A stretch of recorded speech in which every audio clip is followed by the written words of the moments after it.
Good afternoon, everyone. My name is Richard Huang, CEO at DiGiCOR.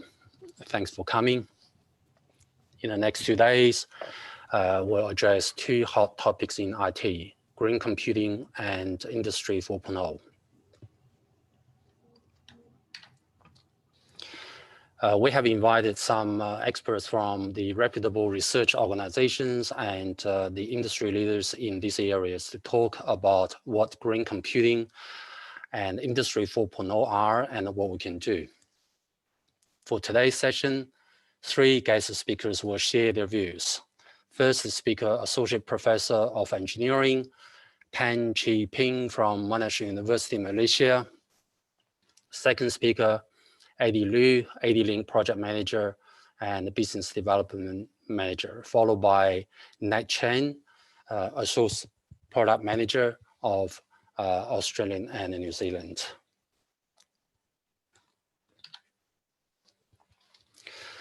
Tomorrow's webinar will feature guest speakers from Beyond Zero Emission, Supermicro, and Seagate.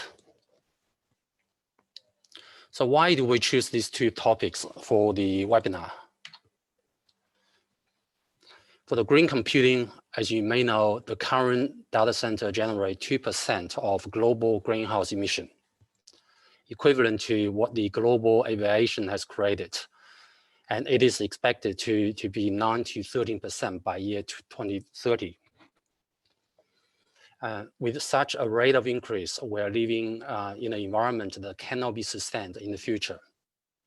It will affect our living environment for the generations.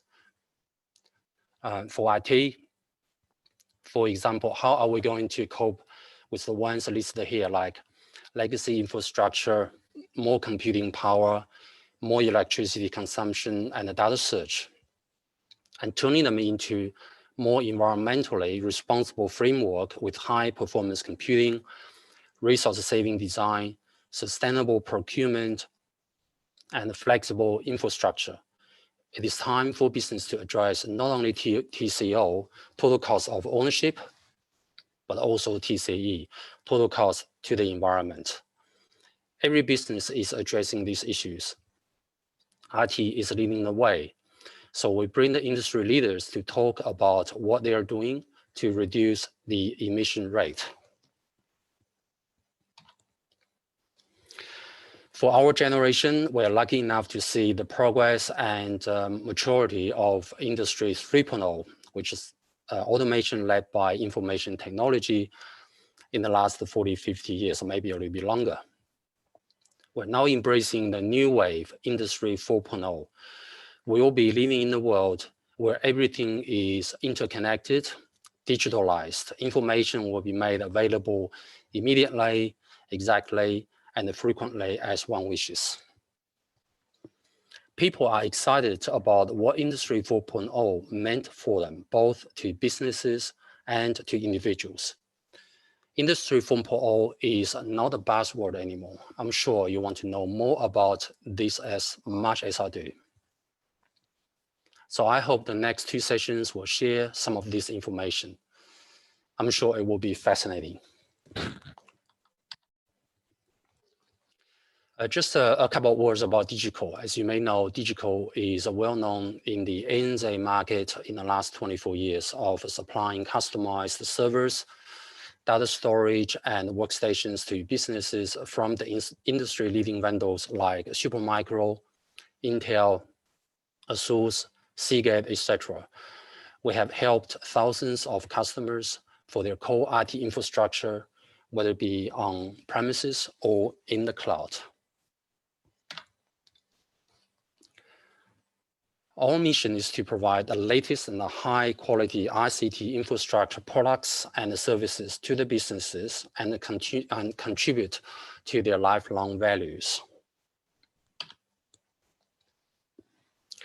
Recently, we have become the strategic partners of the Industry 4.0 leaders like Supermicro, Seagate, ADLINK, in edge computing, Internet of Things, Industrial Internet of Things, artificial intelligence, and machine learning. We continue to serve our customers with the latest technologies, add values to their businesses. Many of the customers have been with us for many, many years. So being one of the RT providers to businesses, what steps DiGiCOR has taken to address the environmental issues? We continuously aim towards sustainable practices. These 4 blocks represent our contribution to the environment. We select the partners who are environmentally conscious. We choose the courier companies who have the environmental policies in place. Within our organizations, we also installed the solar panels, preset the air conditioning temperature in our offices, and have a proper waste management process. In short, we do what we can to promote green computing. And finally, here's our commitment to sustainability. As per my quote, I believe DiGiCOR has an important role to play in ensuring the future that is sustainable. So that's the end of my brief introduction. Now let's welcome the guest speakers and enjoy the rest of the webinar. Thank you. First speaker will be Associate Professor of Engineering, Chee Pin from Monash University, Malaysia. Thank you. All right, so thank you, Richard, for your kind introduction, and good afternoon, everyone. My name is Chee Pin Tan. My surname is Tan. Also informally, I'm known as Edwin. I'm from Monash University in Malaysia. So Monash University is a university in the state of Victoria in Australia, and there is a foreign branch campus in Malaysia. So I actually belong to the Malaysia campus. So I am currently the head of the Robotics and Mechatronics Engineering program. And so we actually do focus quite heavily on Industry 4.0 technologies, and also we work with companies on how they can adopt these technologies to advance, to move up the value chain and to improve their productivity. So I'll be focusing on how Industry 4 technologies can help us to reduce carbon emissions. Okay, so before that, let me just give a background of the industrial revolutions that came before this that led to Industry 4. So we had the first industrial revolution back in the 1780s, where it was on mechanization, the steam engine. And then the next industrial revolution was in the 1870s, where it was about mass production and also electricity. And in 1969 was Industry 3.0, which was on automation, computers controlling a physical system. And today, in about the year 2012, 2013, we had the 4th industrial revolution, which is about the connection of various systems to create something new. So the 4th industrial revolution is not so much about invention, but it's more about innovation, where we actually combine many technologies together. The other thing you'll notice as well is that the time between each industrial revolution becomes shorter and shorter. So this term Industry 4.0 was actually started in Germany in the year 2012, which was a policy to help the manufacturing industry of Germany. And then subsequently, many other countries started having their own plans as well around the same kind of technology. So in China, there was Made in China 2025. In Japan, there was the Robot Revolution Initiative, and in Malaysia, it was called Industry Forward. And this was actually planned to help the manufacturing industries. However, someone by the name of Professor Klaus Schwab, he expanded it to include other industries and therefore renamed it the 4th Industrial Revolution, which is wider. Okay, so by the way, Industry 4.0 is actually a copyrighted name by the German government. Now, so in the 4th Industrial Revolution, there are many technological pillars. Various groups have used different definitions of them, but they all come out to roughly the same. So I shall be using the one defined by the Boston Consulting Group. So there are actually 9 technological pillars, as Richard has also shared in his presentation just now. But I'll be focusing more on the first 6 pillars in my presentation, because mechatronics and robotics focuses more on those 6. Okay, so from what we have from our dealings with industry, what we find is that many of them do not actually know how to go about implementing Industry 4.0. So it's such a big word, and there's so much promise to it, and they do not quite know where to start. And so from what we have worked with them, we find that actually Industry 4 can be broken down into 3 main steps. The first step is on data acquisition. So that focuses on the pillars of industrial IoT and the cloud. Then the next step is actually data processing. And the final step is decision and action. And so this is sort of a step-by-step way where industries can actually move at a comfortable pace to help them advance their productivity. And the nice thing is that each of these steps already has benefits in itself. So I'll be covering these three areas in my presentation. So data acquisition, what is that? So data acquisition, so a dictionary definition is that the process of sampling signals that measures real-world physical conditions and converting those samples into digital numerical values that can be manipulated by a computer. So it's on taking the laws of nature and physics and to get a measurement out of them. And the important part is that it needs to be converted into a digital numeric value. So for example, over here you have a picture of a speedometer, and this is in an analog value. So it is not numeric, but then there are also digital ones where it is numeric. So, and for Industry 4.0, we actually need the data to be in digital form, okay? So data is information, and data can be used as a basis to make informed decisions, okay? However, to get data, there needs to be the installation of sensors, or maybe even the development of sensors. For example, today, there might be sensors to actually detect the presence of certain gases, and these developments are actually not straightforward, and there's actually a huge research area in that. So we already have the basic sensors such as electricity, voltage, current, temperature, but there's also a lot of ongoing research on the development of more advanced sensors, especially biological sensors. Okay, and then after that, we also have the internet these days. And with the internet, we can actually transmit data back and forth. And we can actually take these sensors and transmit their data across the internet, across remote locations, across multiple locations. And therefore, we have this term called the Internet of Things, IoT. And from here, this is where we can get the term called cyber physical systems, which is another term that you will hear quite often in this Industry 4 term, whereby the physical system is the physical layer is the physical system that we are monitoring or controlling, and the cyber layer is at the internet or the cloud, where all the information is stored, processed, and decisions are made. Okay, so I just want to share with you one piece of work that we have done over here in Monash University. So we are actually working quite closely with the textile manufacturing industry in Malaysia, and they actually, what this picture you see over here is a knitting machine that converts that makes cloth, and this machine is 40 years old. It doesn't pump out any data, so therefore the bosses do not actually know how much are they producing, what is the performance of the machine. But this machine can still run for another 40 years, and it will cost maybe about $250,000 to actually buy a new machine that pumps out data. But what we did for them was that we actually tapped electrical signals from the machine, and then we actually transmitted them into the cloud. And based on some processing of those those signals, we could actually get useful information. For example, what was the productivity of the machine today? What was the efficiency? How much did it produce today? How long was it turned on? How long was it broken down? And this, just by this simple information alone, it could actually give the production managers an idea of what has happened today and what needs to be done to improve the performance. And therefore, from there, they could actually make informed decisions. So that is on data acquisition. And then I'm going to share more on this as I move along. So the next step is actually data processing. So in data processing, we actually analyze raw data using sophisticated algorithms such as artificial intelligence and machine learning, so you've heard those terms before, to give us meaningful information and to gain further insights.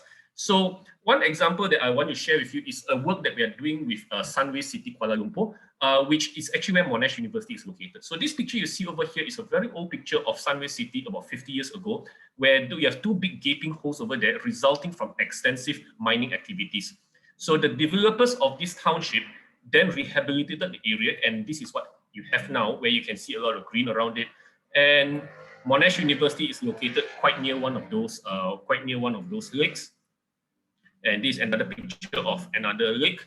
And what they have done in this township, this township is about 4 square kilometers in area, and they have actually built 5.4 kilometers of elevated walkways where they have the vision that once you drive into this area, you do not need to drive anywhere else. You can just walk around.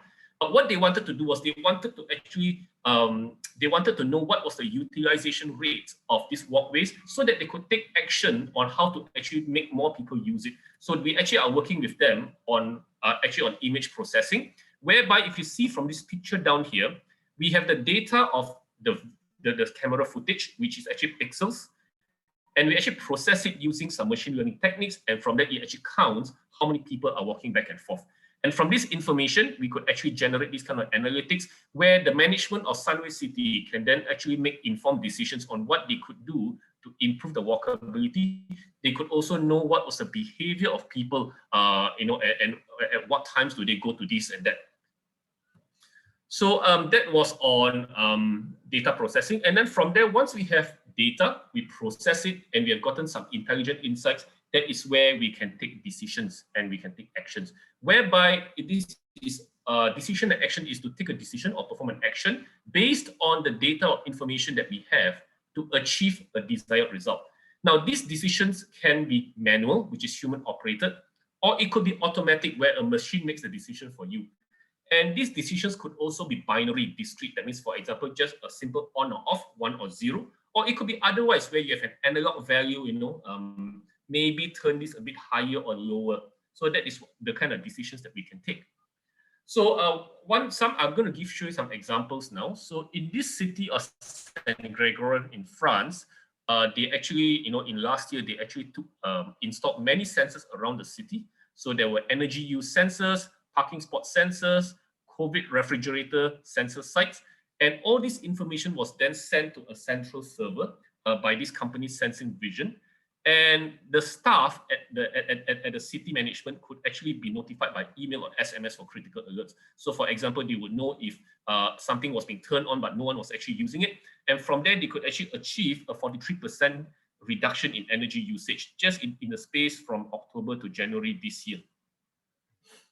And then after that, we can actually take this, and another example of decision and action is actually in building energy management systems, whereby we want to control the heating or cooling, we want to control the lighting, we want to control our appliances so that we use the least energy. And what are the factors that we consider? We consider whether there are people in the house or not. We also consider the external factors such as what is the weather outside, what is the sun, how much sunlight are we getting, what is the temperature outside.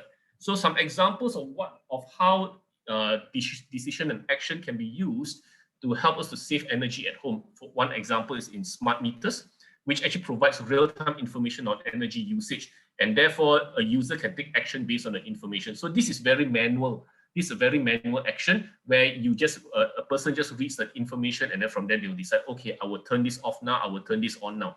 The next kind of decision and action could be from motion sensors, whereby motion sensors detect the presence of people in a room, and if there's no one in the room or if there's no movement, they might actually turn off the appliances or the heating where no motion is detected. So this second example of motion sensors over here is an example of automated action and decision, but it is binary. It is just a simple on or off.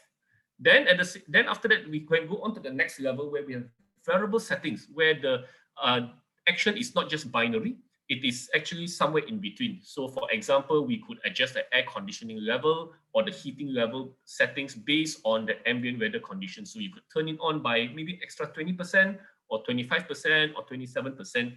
So these are non-binary. Or we could also adjust the lighting levels based on the light we're getting from outside. So these settings these actions and decisions are actually non-binary.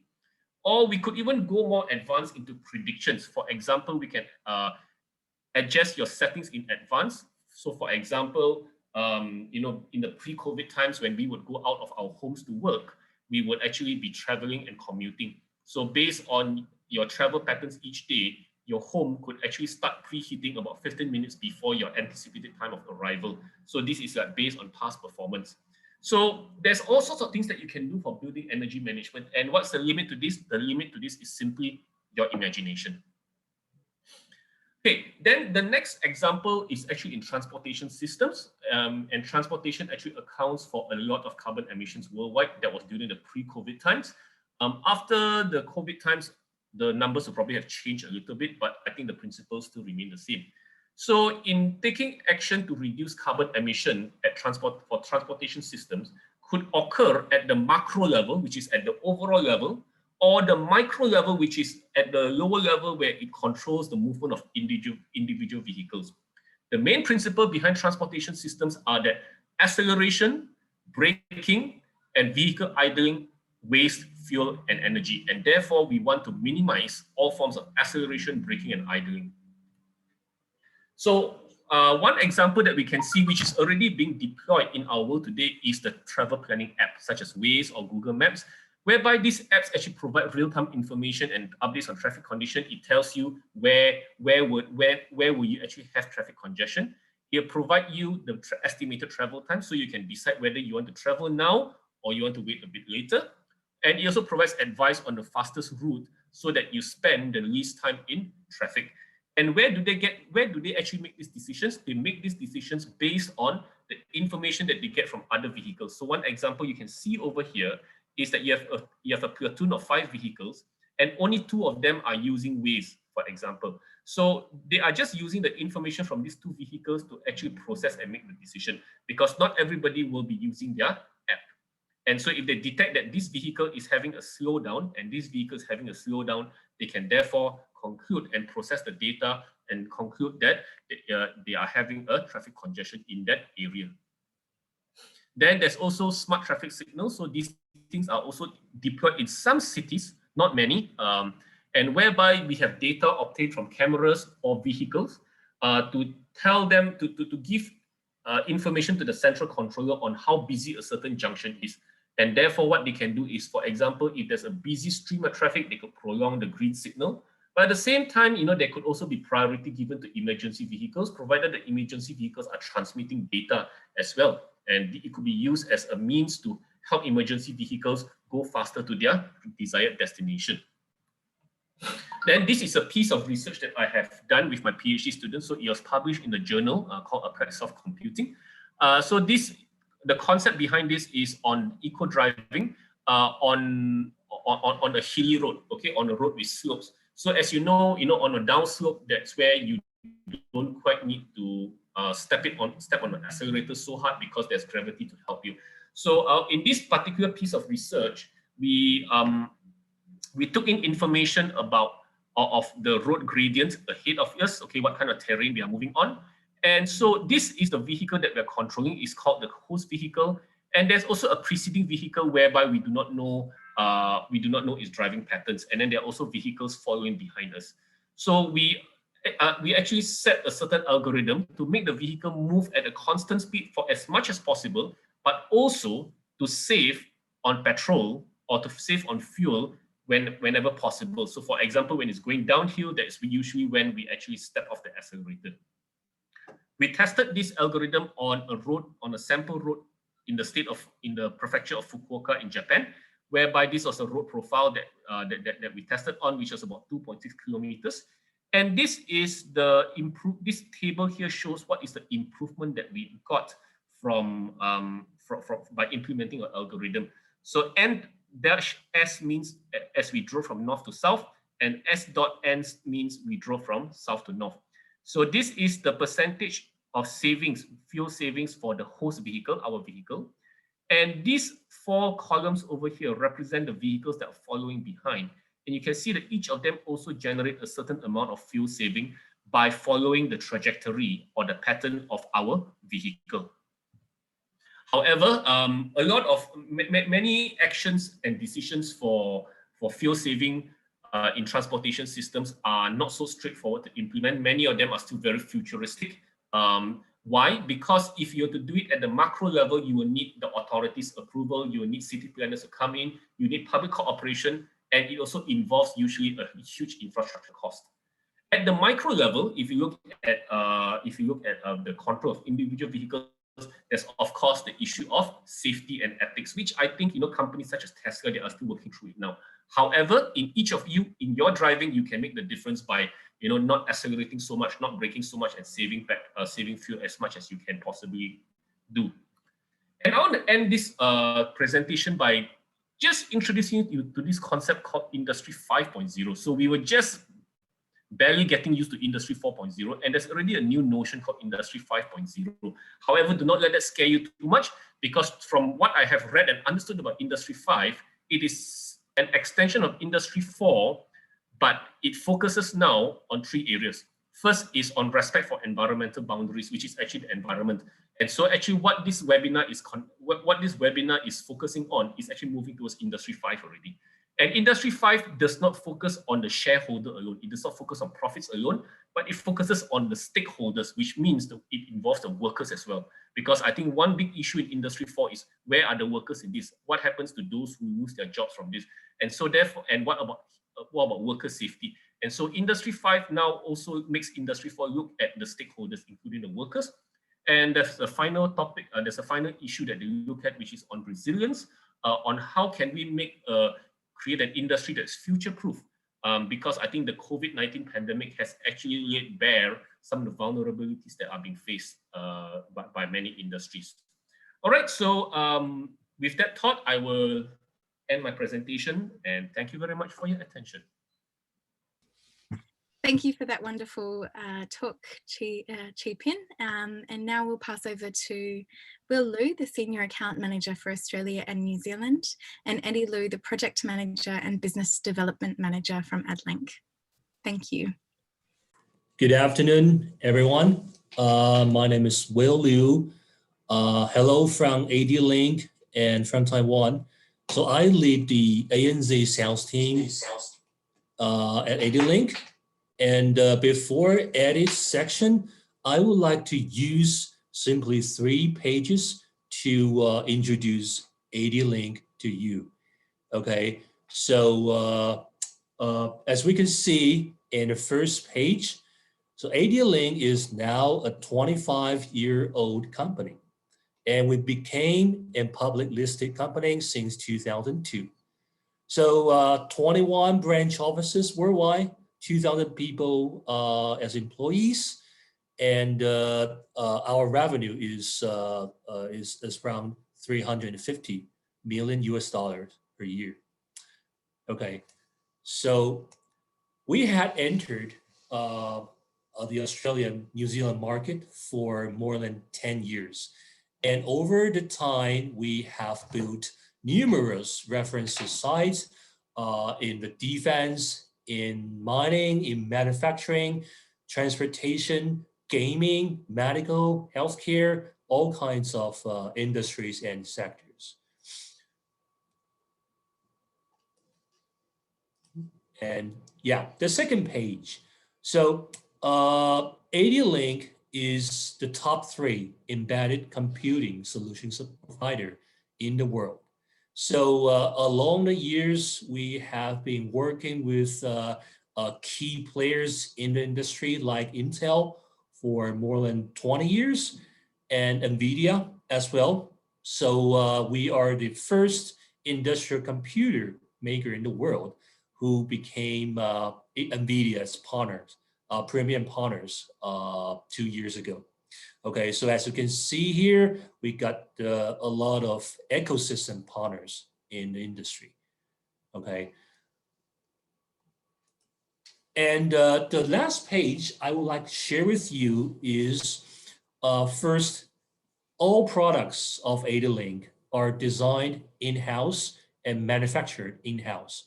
So with all kinds of customers' inquiries from all kinds of industries, we have all the test equipment, we have all the test procedures within ADLINK.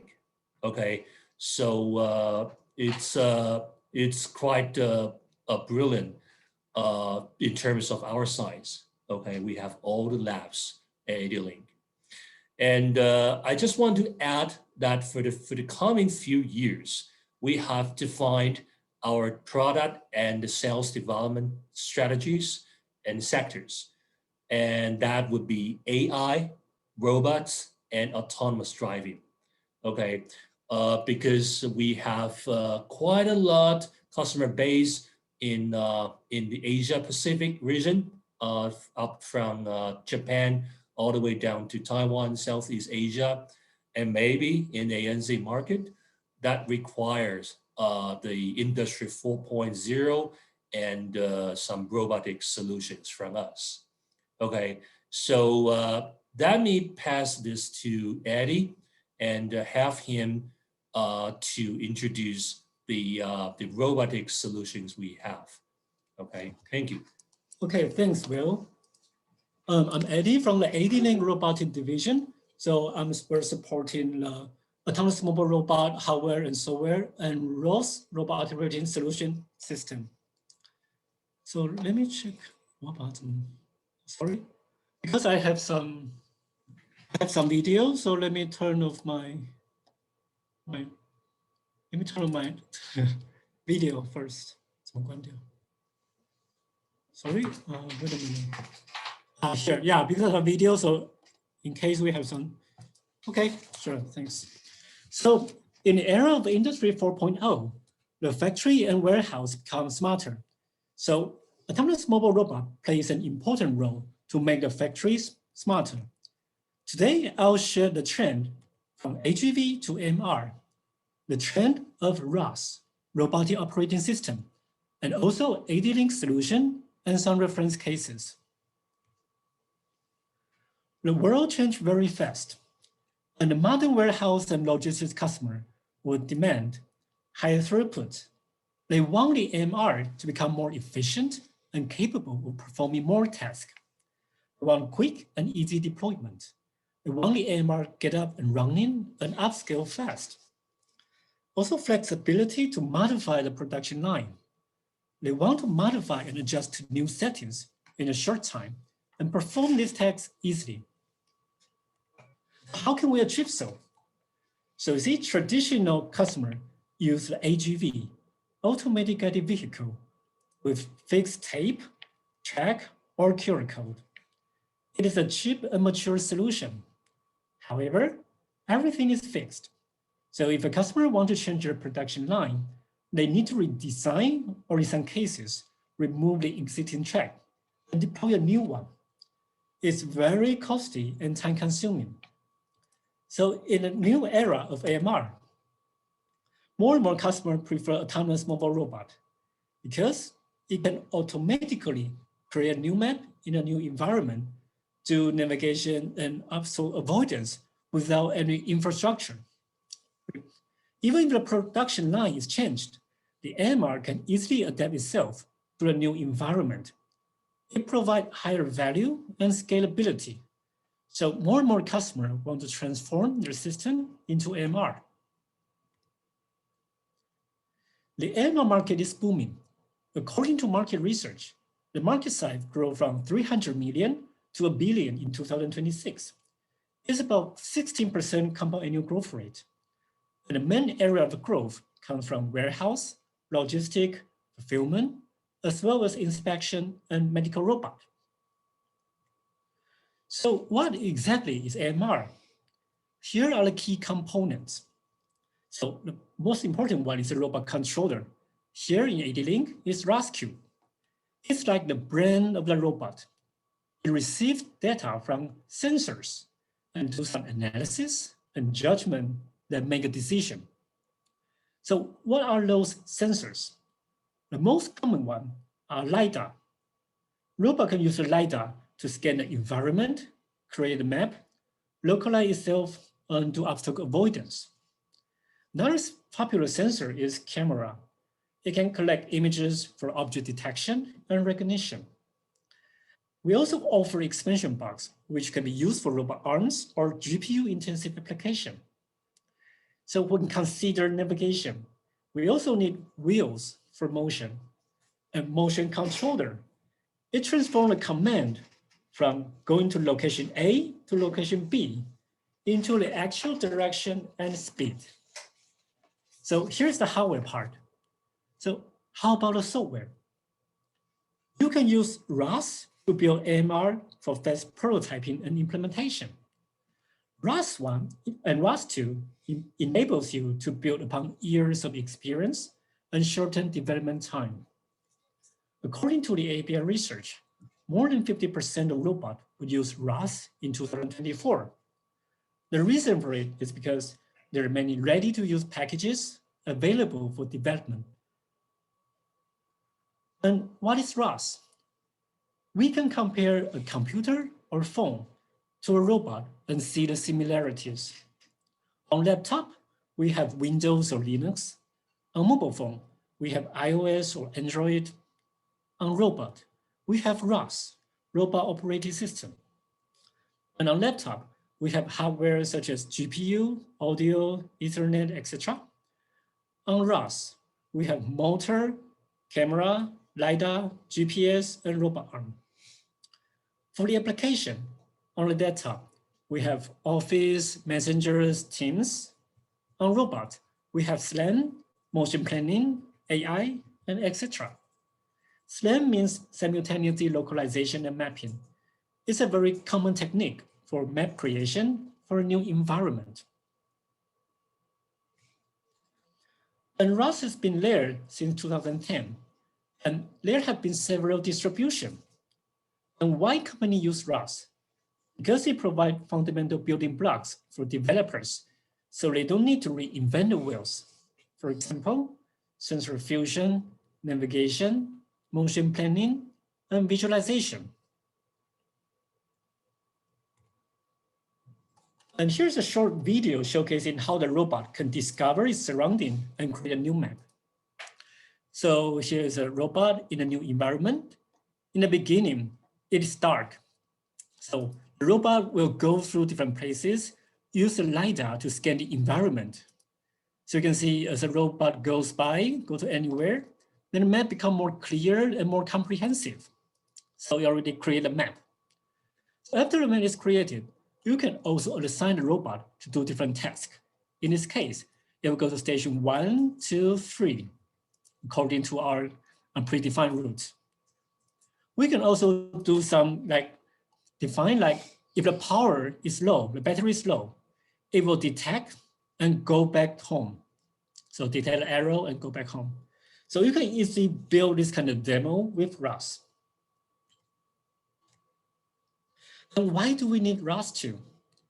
ROS1 has great history, but as the robotic use case expands, ROS1 has some fundamental issue, like it was designed for academic use for a single robot. And you always assume the communication is perfect. ROS2 provides advanced architecture, and the key here is DDS. With the DDS, the system can now achieve real-time capability, fault tolerance, and reliability. DDS is a very powerful middleware, which is widely used in the military, defense, and aviation. And why ADLINK can do this business? Because we acquired a famous DDS company a few years ago, and now it become one of our core technology. I'm also excited to share with you that the ADLINK DDS is named Cyclone DDS. It's selected as a default for ROS2, starting from the ROS2 Galaxy version this year. So in the near future, every developer downloading ROS2, there will be an ADLINK Cyclone DDS inside. So we also see there's a direction from ROS1 to ROS2, from a single robot to a fleet of robot collaborating with each other in a decentralized way. So to a quick summary here, we see there's a trend from AGV to AMR with ROS2. For AGV, it's fixed with track. It cannot interact with human. You cannot have mean obstacle. It has to do nothing. It's also in a centralized system. For the AMR, it's very flexible. It can automatically create a new map and do obstacle avoidance in a new environment. It can also collaborate with human with sensors and also communicate peer-to-peer in a decentralized way. Next, I'll talk about our solution. Our solution is a real robot controller instead of merely an industry computer. We support your journey from prototype a single robot, enhance a robot's capability, and build and deploy into a fleet of robots. So to begin with, we can help you to do rapid development and deployment. And when you want some advanced capabilities, such as real-time and time synchronization, we also build in those functions. When you want to deploy into a fleet of robots, you will need strong communication middleware, and that's DDS. We also provide special QoS to support scalability and decentralized architecture to support Swan system. Again, we support customer as a real robot controller instead of merely an IPC with different IOs. And first, let's take a look at some of our hardware platform. On the left side is our ROScube X, NVIDIA-based for high AI computing, for recognition and deep learning. And next is ROScube I, Intel-based architecture for high CPU computing. Then our ROScube Pico with NVIDIA and Intel platform for compact and cost-effective solution. And finally, our Neuron bot, which is great for proving concept and education. So for ROScube X, it's NVIDIA-based with Xavier inside. It has rugged design with a lot of different I/O.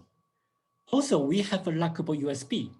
It's important because the robot is moving. You need to secure those sensors. We also provide NVMe SSD for fast storage and read-write. One of the specialty is a GMSO2 and time synchronization. It's a very popular and emerging application, especially for outdoor robots or vehicle. Why? Because the speed is faster and the safety issue become even more critical. To achieve higher accuracy, the GMSO2 provide raw data instead of compressed data. And the data can be transmitted up to 50 meters without degradation. In such system, usually 6 or 8 cameras are used to take the surrounding environment.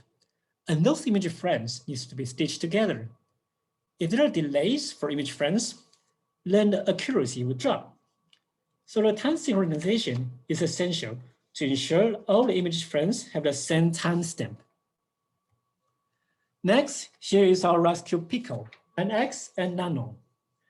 ROScube Pico NX is compact and more cost-effective for your deployment. It also has AMR-friendly hardware and also our software inside. For Intel, we provide rugged design with different selection of CPU. We have a lot of ports for sensor.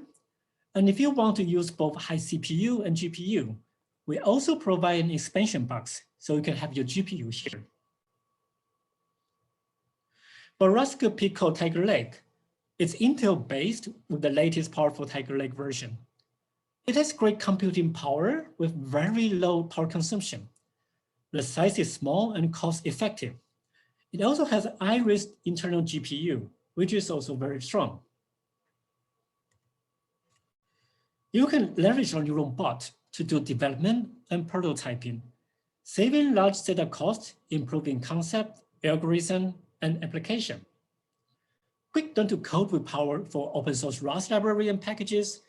And you can see, Neuron bot has everything you need to get up and running. Next, I'll talk about the software part. We provide a Neuron SDK. It's preloaded and it's built on the ROS2. For Neuron SDK, we provide Neuron IDE.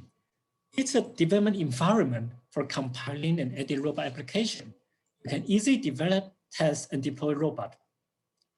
For Neuron apps, to run an autonomous mobile robot, there are some important packages.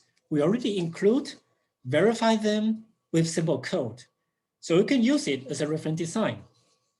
So for advanced usage, we also provide Neuron communication to reduce latency, a Neuron library, so you can control the I/O easily. So next, let's take a look at the demo for the Neuron IDE and Neuron app. So here's our IDE.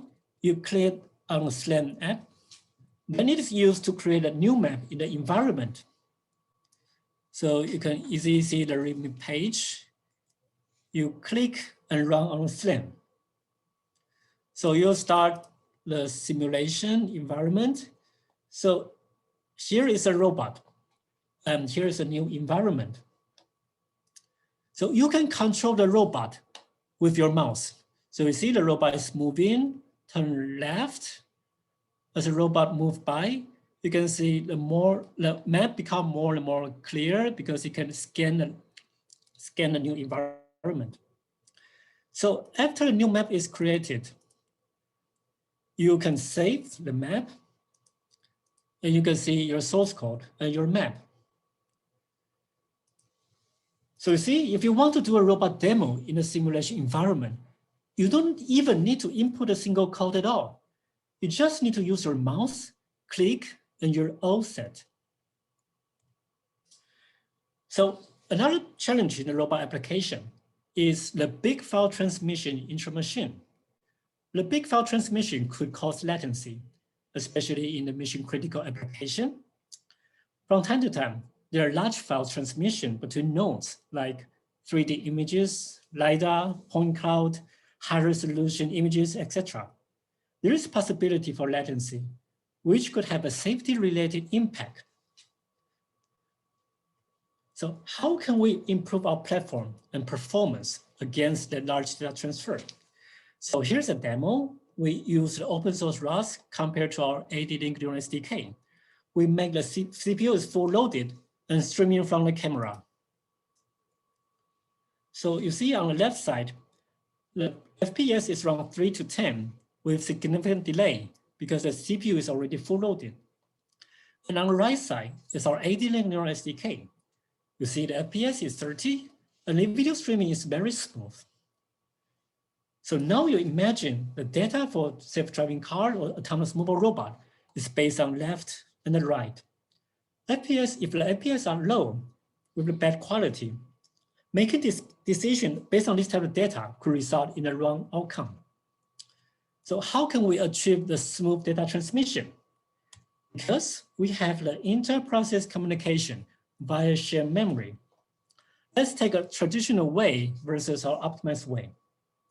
Traditionally, when a ROS node, you want to communicate with another node, they need to pass a message through OS network layer, and those processes would incur latency. For the optimized way, we use the shared memory mechanism. So nodes doesn't need to go throughout the network layer. They can access the shared memory, then do the communication directly. So the data exchange can be much faster with significantly less resources required. So in the solution architecture, here's ROScube solution architecture. The button shows the different hardware you can choose from. On top of it, we can put OS, Ubuntu, or real-time OS, such as Xenomine. Then the middleware, like ROS1, ROS2, or DDS. We also have our Neuron IDE on Neuron SDK. For the Neuron apps, those are the curated and verified packages with the simple code for you to do reference design. Next, I'll share about our customer. We have customers all around the world. We have customers doing AMR in logistic, factory, delivery robot, and service robot in APAC. In EMEA and USA, we also have customers doing intralogistic, disinfection, and auto delivery. We're working with Foxconn and FarRobot for the autonomous mobile robot in the factory. We also work with AUO on the semiconductor industry. They need to use AMR and robot arm and use the ROScube as the main controller. For Wistron, the AMR is used in retail and commerce warehouse. They use the robot to scan the object on the shelf and check if the object and the codes are correct. Another example in EMEA, they're using predictive maintenance and do the fleet management robot. So there are a lot of materials today. So I also prepared a one-page summary. The AMR trend is booming, the high growth rate.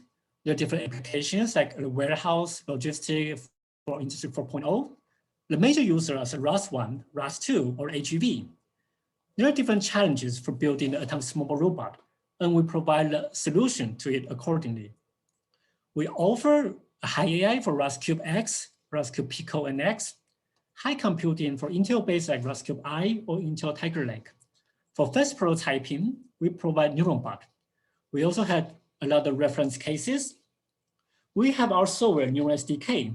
We provide an easy and integrated platform, a Neuron apps for curated packages with verified packages and simple code, a Neuron communication to reduce latency and improve performance. And if you have further questions, you can reach me, send email to me or reach me on LinkedIn. Okay, thank you very much. Okay. Great, thank you to the ADLINK team and Eddie Liu for that fascinating presentation on autonomous mobile robots. I'll now pass over to Nate Chen at ASUS. He is the product manager of Australia and New Zealand. Thank you, Nate. Hello guys, good afternoon, and thank you DiGiCOR and Richard to having me here to present our green computing. So just give me one sec. It's my screen okay to you guys?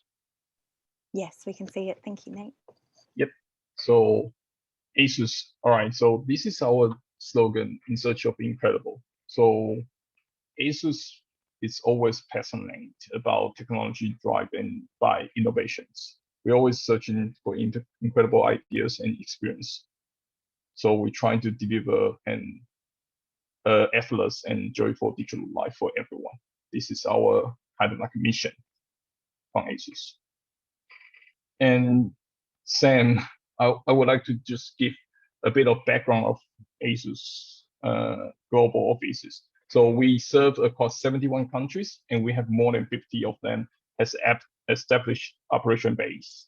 So in Australia and New Zealand, we have the headquarters, which is based in Sydney, New South Wales, and Macquarie Park. And we do have 2 manufacturing sites in either China and Taiwan for different purpose to supply different product lines. As you know, ASUS has a big company, have a very wide range of the product portfolios.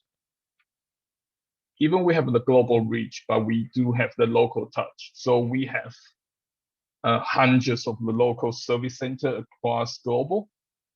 So even in Australia, we have the local service center based in Silverwater, Sydney.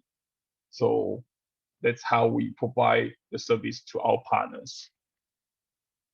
And the result in we have we can cover the multinational warranties if required, and we provide multiple service models for different needs.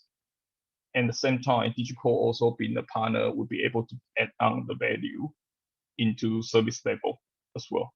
And it would be much more flexible compared with the other competitor. So ASUS is actually provide very flexible and dedicated service to our partners. Then it go into our main points, which is the green computing. So in Taiwan, sometimes we call the corporate social responsibilities. ASUS product has been recognized through the world and comply more than 72,000 of eco labels. So we are the first notebook manufacturer to receive the EU Flower certifications, and the first Taiwanese company to receive the EP Gold awards. Of course, the Energy Star, we recognize 2011 Energy Star Award for excellent energy efficiency product designs. So this shows ASUS to invest and dedicate to trust, provide, and comply what previously mentioned, so-called Industrial 4.0, and try to provide a more green technology to the world. Moreover, we also been recognized by MSCI Global Sustainability Index for 5 consecutive years. So actually ASUS is being recognized to invest and try to contribute to the world using our latest technology. And this is the overall awards. Of course, we also comply with International Organization for Standardizations. So all the ISO certificates, and it's good for our environment as well. Then I'm going to talk bit more about the technology, how we achieve those green computing. So here I will cover the server parts first. One is performance. So everyone knows like why we need a server, because we need its performance. Then second is green computing. So not only the performance, we also wish it can draw less power as possible. And third is the management. We do have the software to manage all the features I mentioned here. So the first one is the #1 service record. So ASUS currently holding 710 #1 server performance record in spec.org, which is a nonprofit organization hosting all the results from Dell, HP, Lenovo's, even Supermicro's. So people will submit the result into this website, and ASUS has 710 #1 server performance record. And you can see there's some skills we are record as #1, especially our GPU server. And we do have the AMD #1 performance as well. So how do we achieve this? So first of all, we do have the core optimizers, engine boost, and workload presets. So in ASUS, we do have a dedicated team to tune the performance and preset this kind of thing into BIOS level. And customer will be able to select this BIOS to make sure they get the best performance out from the box, out from our factory. So this is how we achieve it. And we do have some testing results running the MP line pack. And we showing that's 24.5% increase based on our engine boost technologies. And this is also using our GPU server. And so this is something you guys can would know. By doing so, you actually draw in maybe similar power with the other competitive solutions, the other vendor solutions. However, ASUS is running much more fast. Second, this is the other examples on the performance boost into different benchmarks, just for your reference. So I just mentioned about the performance, but if actually ASUS is drawing more power, then it doesn't mean much point. Actually, ASUS also have the #1 service power saving record on spec.org. So we do have the Intel most power efficiency server on our i720 E9i8. And we have the AMD based. We also have the AMD 1U based for most power efficiency server. They are all #1 on the power efficiency. Then how do we achieve this? We using our thermal radar 2.0, we place more sensors, and we have the intelligent adjustment for fan curves. So by doing so, you will saving a lot of fan powers. As you can see, one node in average, we save about 36% fan powers. If it's applied to the 1,000 nodes, it saves at least 29K a year. And we do have some proof down below. If you have any interest, you can reach out later in the Q&A sections. So moreover, we have the power balancer. So this helps you to monitoring the performance and adjust it from time being. So let's say you might need more power or performance during the peak hour from 9 a.m. to say 5 p.m. However, you might not need that much power during like 12 in the morning. So during this time, we would reduce the power usage, and it can be managed by our ASUS Control Center as well. So it can lower the power consumption by 36%, and 1,000 nodes, we can save estimate about 42K US a year. So this is the example how to lower the total ownership of cost by using ASUS green computing technologies. And lastly, it's the management software. So all the features I mentioned above can be managed by our software, which is complementary within our server solutions. And it's pretty much meeting all the tier 1 vendors' software features. Moreover, ASUS Control Center can allow customer remotely update the BIOS. So at the moment, I think we are the only vendor who will be able to remotely update the motherboard BIOS within our ASUS Control Center. And in worldwide, actually, we have already 1,200,000 of the license using. And the most typical example we were going to talk about, it would be Taiwanese company, which is a Realtek. They are using ASUS Control Center all over their manufacturing site and their headquarters to manage their IT software and their productions. So it's actually a very powerful tool for you to consider and to achieve so-called green computing. I'm going to quickly highlight, like, we have the full range product portfolio for different workloads. We have the workstation with the ISP certification, like the AutoCAD or the SolidWorks, that kind of software for workstation needs for prosumers. We also have the general purpose of recommend server based on Intel-based or AMD-based. And we have the GPU server, also Intel and AMD-based. Moreover, ASUS is the top vendor. We are nearly the #1 vendor for GPU supply. So actually, we do have the strengths to provide one-stop shop for all the partners to achieve the goal to sourcing different kind of technology. We do have the storage server as well and the full rack to apply to the data centers. So this is entire our server portfolio, just in a quick glance. So let's wrap up on green computing in server. So I think we do have the service performance and the green computing technology and the management software.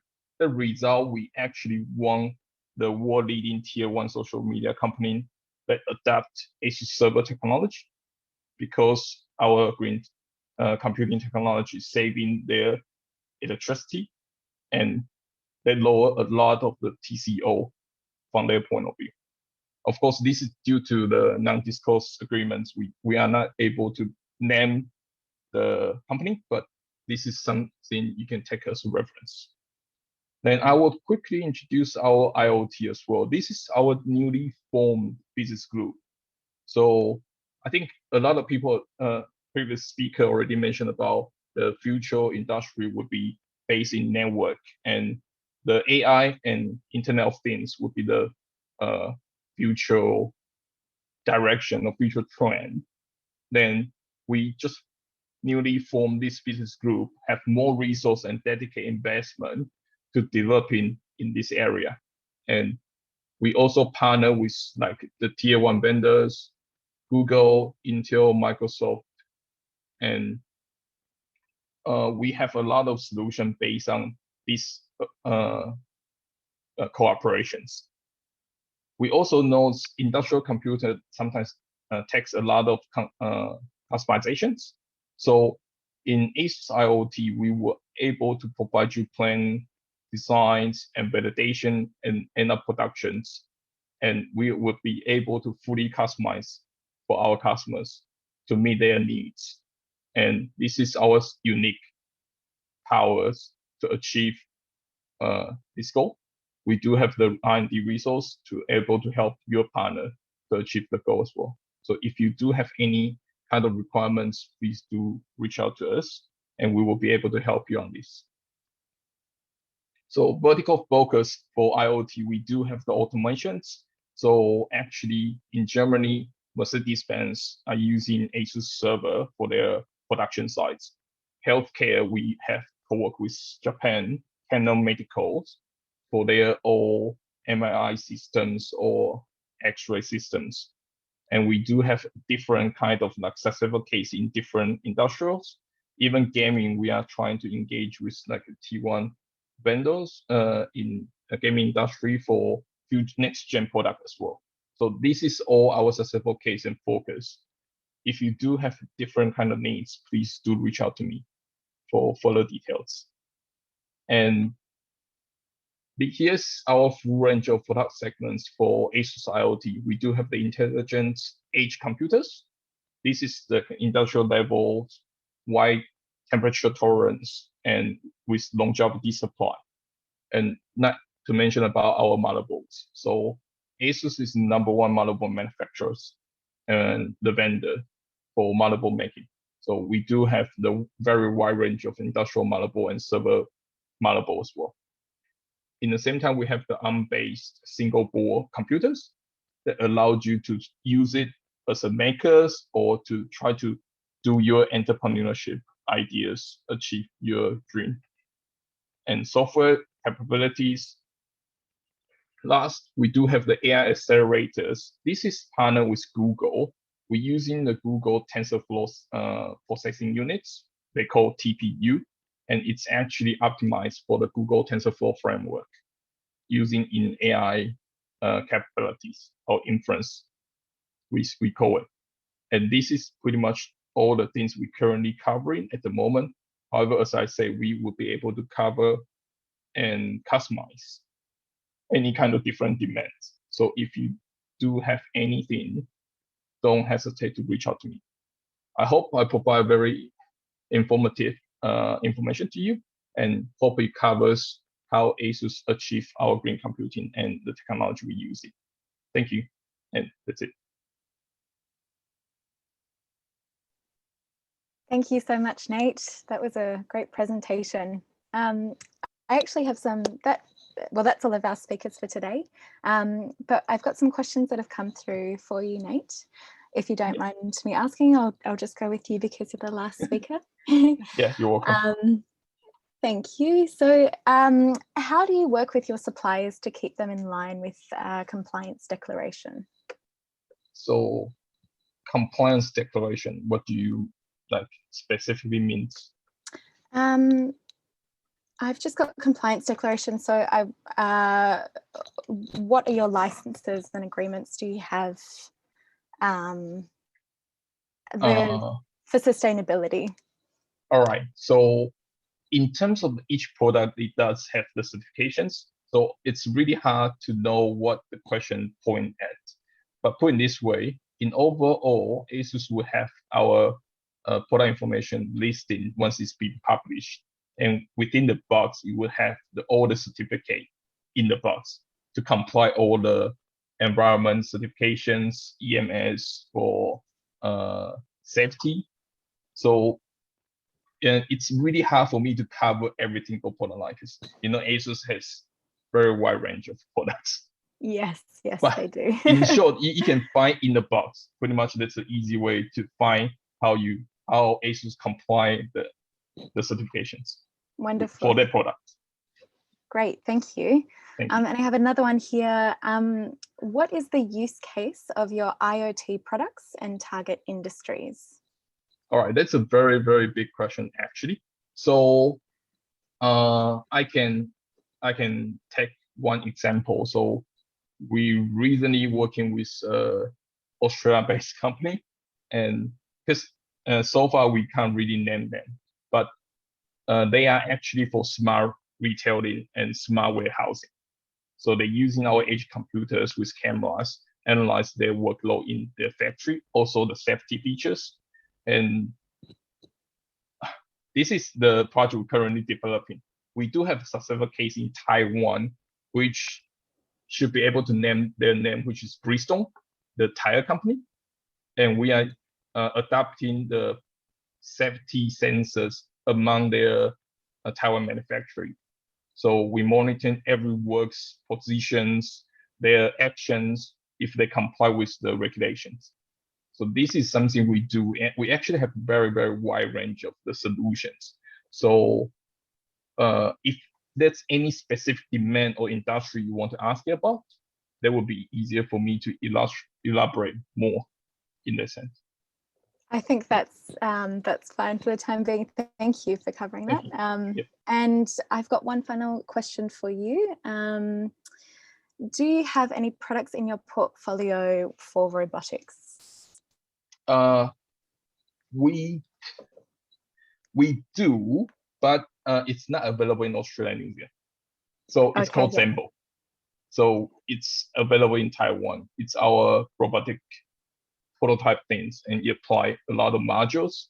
In Taiwan, you'll be able to find with our partners, but we don't actually plan to bring into Australia and New Zealand because of maybe some certification or some regulation things. Okay, I see. But we Thank do you. have the solution called Zenbo. It's a robot. Great, wonderful. Well, thank you so much today, Nate. That's great. I've got a few other questions. I'll just see if Chee Pin is still there. Hi, how are you? So I've just got some questions here for you. What is the impact of 5G on Industry 4.0? Well, okay, I'm no communications expert, but I suppose it will improve. It will definitely improve some of the. It will improve some of the technologies, definitely.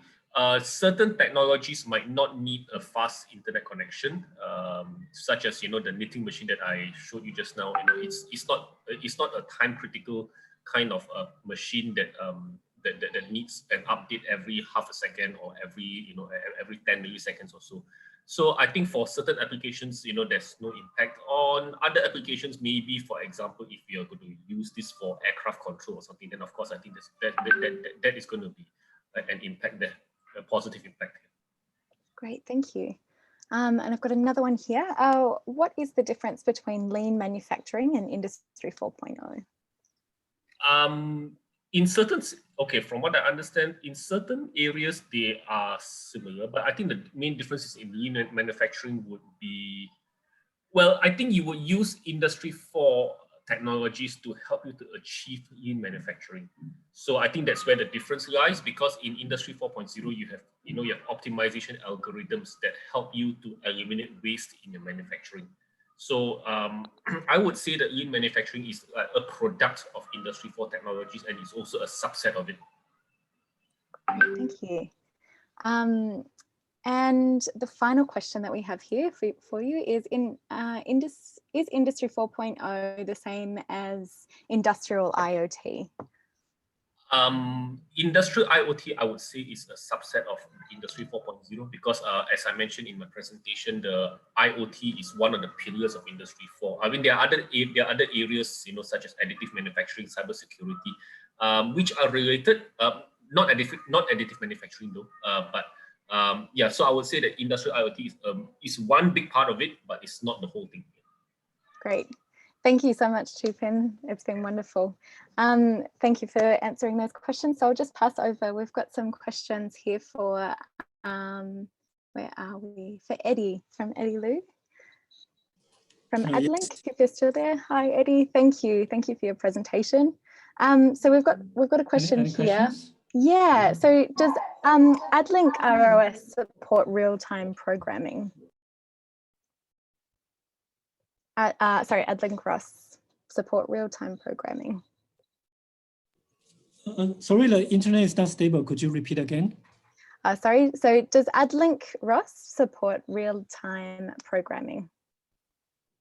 There are different segments, like real-time, it is OS real-time, or communication real-time, or application real-time, or hardware real-time. So for the OS, we support the Xenomine. It is a real-time OS. And for the middleware, DDS, it also supports real-time. But for the application, you need to develop your real-time application. So, yeah.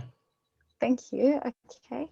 And we've got another question here. Could you list the areas where what you presented could be used? Now, autonomous mobile robot, most use case is the factory in the intralogistic. So you need to take stuff from A to B, and traditionally it's moved by human. So now we use comes to the AGV, automated guided vehicle, but it has fixed track and it's not flexible. And now it moved to the autonomous mobile robot. So the main use case is in factory, but it can also be in like the inspection robot, outdoor robot, or disinfection robot. Yeah. Great, thank you. And we've got one final question. So besides controller, what other robot components does ADLINK manufacture? Currently, we just provide the controller. It's like the brand of the robot. But we're also working with our partner like SICK. SICK provide Lidar, or camera, like Intel provide camera, or Leopard Images provide camera. So we're working with those strategic partners to provide a solution. So if you prefer some like sensors, you can also let us know so we can do some verification of them. Thanks. Great, thank you, thank you. Fantastic. So I also have a question here, which I will open up to the panelists. Where do you see the world post-COVID with Industry 4.0? Do you think COVID has improved the market for edge computing or slowed down the digital adoption? Sorry.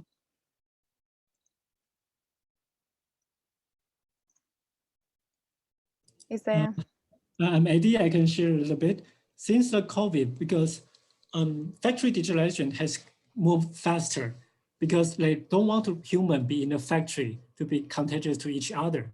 So I think COVID, to some extent, make this market, robotic market and more market faster.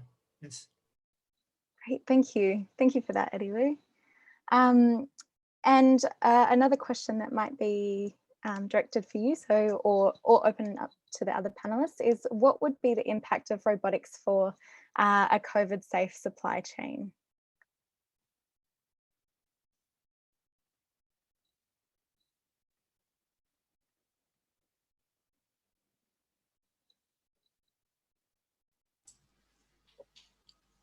Laura, I think Eddie covered that in you did just his cover that, past sorry. answer, yeah. Sorry. Wonderful. Okay, well, I think that's all the speakers for today, and that's all of the questions that have come in. So I just want to thank all the speakers on behalf of DiGiCOR. And I'll pass over to Richard if he's still available.